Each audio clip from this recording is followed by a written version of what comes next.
Chismos says, I just started making videos about the Gabby Petito documentary on Netflix, and so many of you guys were quick to remind me about the letter that Roberta Laundrie left her son, and I had completely forgotten about that in my rants, and I want to talk about that real quick. If you guys don't know what letter I'm talking about, let me refresh your memory because I had forgotten about it also. So, do you remember when Brian Laundrie allegedly went missing? Allegedly, I still don't believe he was ever in that house, but he went missing, and then the Laundries decided to call the FBI and the cops, and then they went into his belongings, and then they found this letter, and it was titled Burn After Reading. Now, clearly, Brian is not too smart, he's not too sharp, and he never burned it after reading, so this was very incriminating. And it was really, really, really weird. Like, his mom was talking about how nothing was ever going to separate them, and she put a bunch of Bible verses in the letter.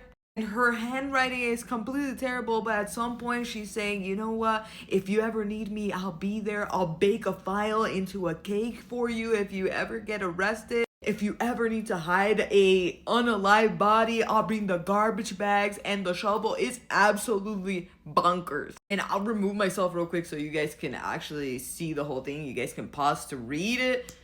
But it was crazy. And obviously, we weren't the only people that thought that was crazy because the FBI and the cops were like, ma'am, what is this?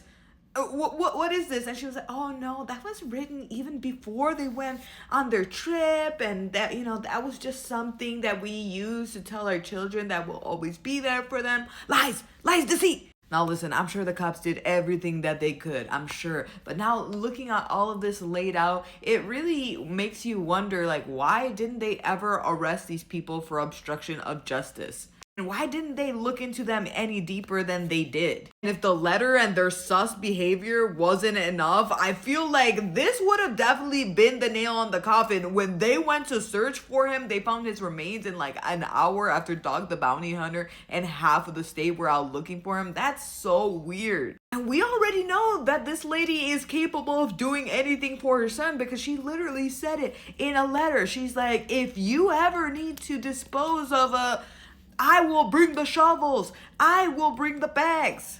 Listen, at this point, there is nothing anybody could say that would convince me that this woman here wasn't involved somehow in the unaliving of Gabby Petito. I'm just saying.